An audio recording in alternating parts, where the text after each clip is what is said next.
الرحیم السلام علیکم فور کلاس. مجھے امید ہے کہ آپ سب خیریت سے ہوں گے. جیسا کہ آپ سب جانتے ہیں کہ کرونا کی وجہ سے لاک ڈاؤن لگ چکا ہے اور سکولز بند کیے جا چکے ہیں. آپ کا تعلیمی وقت اور تعلیمی سال ضائع نہ ہو اس لیے آپ لوگوں کے لیے آن لائن کلاسز کا انتظام کیا گیا ہے تاکہ آپ اپنے تعلیمی سلسلے کو جاری رکھ سکو اور اس سے کچھ نہ کچھ سیکھ سکو اور اس پہ عمل کر کے اس کو یاد کر کے اپنے ذہن میں بٹھا سکو. ٹھیک ہے. آج ہمارا اردو کا لیکچر 1 ہے جس میں ہم پڑھیں گے فعل اور اس کی اقسام زمانے کے لحاظ سے اور کہانی پڑھیں گے لالچی کتا. ٹھیک ہے. اور آپ لوگوں کو جو بھی کام دیا اس کو آپ نے اچھے طریقے سے یاد کرنا ہے اور اس کو یاد کر کے لکھنا کہاں ہے وہ میں آپ کو بتا دوں کہ آپ لوگ ایک رف رجسٹر خرید لیں اور اس رف رجسٹر پہ آپ کو جتنے بھی لیکچرز دیے جائیں گے ان کو آپ لوگوں نے یاد کر کے اس رجسٹر پر لکھنا ہے. فعل اور اس کی اقسام زمانے کے لحاظ سے سب سے پہلے آپ فعل کے متعلق جان لیں. فعل کیا ہوتا ہے؟ فعل کا مطلب ہوتا ہے کام، اور وہ کام کسی بھی طریقے کا ہو سکتا ہے. آپ کی ڈیلی روٹین میں یا کوئی آپ کی اسکول روٹین میں وہ سارے کیا ہوتے ہیں؟ فعل یعنی کام. وہ کام کی مثالیں لے لیجئے. اس میں پڑھنا، لکھنا، اٹھنا، بیٹھنا، بھاگنا، دوڑنا، یہ سب کام کی مثالیں ہیں یعنی فعل کی مثالیں ہیں. ٹھیک ہے. اب ہم اس کی اقسام کے متعلق پڑھتے ہیں زمانے کے لحاظ سے. زمانے کے لحاظ سے فعل کی 3 قسمیں ہیں. فعل ماضی یعنی گزرا ہوا زمانہ، فعل حال یعنی موجودہ زمانہ، فعل مستقبل یعنی آنے والا وقت یا وہ وقت جو آنے والا ہے. فعل ماضی جیسا کہ میں نے آپ کو پہلے بھی بتایا تھا کہ فعل ماضی کیا ہوتا ہے. فعل ماضی وہ وقت ہوتا ہے جو وقت گزر چکا ہے یعنی آپ کا پاسٹ. وہ فعل جس میں کسی کام کا کرنا یا ہونا گزرے ہوئے زمانے میں پایا جائے فعل ماضی کہلاتا ہے. مثلا احمد نے سبق پڑھا، حامد اسکول گیا. اس کی چند مزید مثالیں اور دیکھ لیتے ہیں. بچے نے دودھ پیا، حامد سبق پڑھ رہا تھا. اب اس کی پہچان کیا ہے؟ سبق پڑھا، اسکول گیا، دودھ پیا، پڑھ رہا تھا یعنی جو وقت گزر چکا ہے. سب سے اس کی اہم مثال تھا ہے یعنی جو آپ کام اپنے پاسٹ میں کر چکے ہو وہ کام کیا ہوتا ہے؟ فعل ماضی یعنی آپ کا گزرا ہوا زمانہ. فعل حال یعنی وہ وقت جو آپ کا چل رہا ہے موجودہ زمانہ. جیسے کہ میں نے آپ کو پہلے بھی بتایا تھا کہ جو وقت کام آپ لوگ موجودہ وقت میں کر رہے ہوتے ہو وہ فعل حال ہوتا ہے. اب اس کی تعریف دیکھ لیتے ہیں.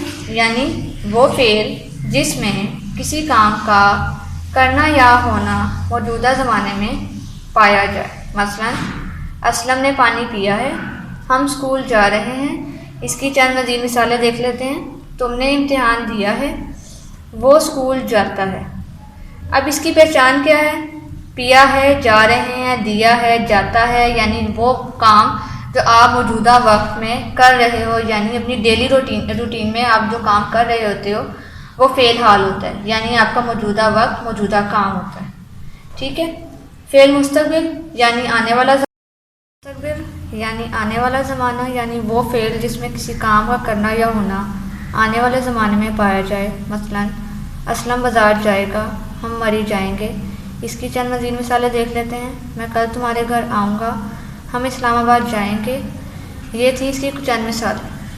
اب فعل مستقبل کی پہچان یہ ہے جس میں کسی کام کا کرنا یا ہونا آنے والے وقت میں پایا جائے یعنی جائے گا، جائیں گے، گھر آؤں گا. یہ سب فعل مستقبل کی پہچان ہے یا مثالیں کہا جا سکتا ہے.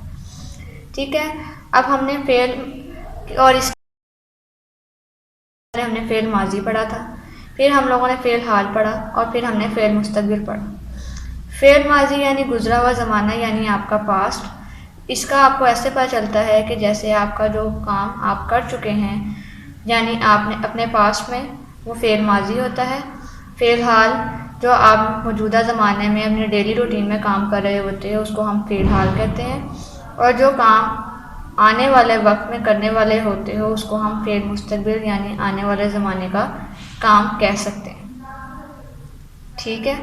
اب اس کو فعل کو اور اس کی اقسام کو زمانے کے لحاظ سے آپ نے بہت اچھے طریقے سے یاد کرنا ہے اور اس کو اپنی رف نوٹ بکس یا رف رجسٹر پر لکھنا ہے۔ آ جاتے ہیں، کہانی کیا ہوتی ہے؟ جو آپ لوگ اپنے بڑوں سے بھی سنتے رہے ہیں وہ ہوتی ہے کہانی، اپنی دادیوں سے، اپنی مما سے، اپنے پاپا سے، وہ ہوتی ہیں کہانیاں، ٹھیک ہے۔ اور آج کا ہمارا ٹاپک ہے دوسرا، کہانی لالچی کتا۔ اب ہم کہانی پڑھ لیتے ہیں۔ ایک دفعہ کا ذکر ہے کہ ایک کتے کو قصاب کی دکان سے، قصاب کہتے ہیں کسائی کو کہتے ہیں جو گوشت کی دکانوں میں بیٹھا ہوتا ہے، گوشت بناتا ہے یا کسی جانور کو ذبح کرتا ہے، اس کو ہم قصاب کہتے ہیں۔ کہ دکان سے گوشت کا ایک ٹکڑا ملا، وہ اسے منہ میں دبائے وہاں سے گھر کی طرف چل پڑا۔ راستے کے میں ایک ندی تھی جس پر ایک تنگ پل تھا۔ جب وہ پل سے گزر رہا تھا تو ندی کے پانی میں اسے اپنا عکس نظر آیا۔ عکس کہتے ہیں سائے کو، آپ کے ریفلیکشن کو۔ اس نے سمجھا کہ یہ دوسرا کتا ہے جو منہ میں گوشت کا ٹکڑا لے کر جا رہا ہے۔ اس کے دل میں لالچ آ گیا۔ اس نے سوچا کیوں نہ میں اس کتے سے بھی گوشت کا ٹکڑا چھین لوں اور خوب پیٹ بھر کر کھاؤں۔ اس نے کتے کو ڈرانے کے لیے زور زور سے بھونکنا شروع کر دیا۔ بھونکنے سے اس کا منہ کھلا اور گوشت کا ٹکڑا نیچے ندی میں گر کر غائب ہو گیا۔ وہ حیران و پریشان پل پر کھڑا رہ گیا۔ نتیجہ لالچ بری بلا ہے۔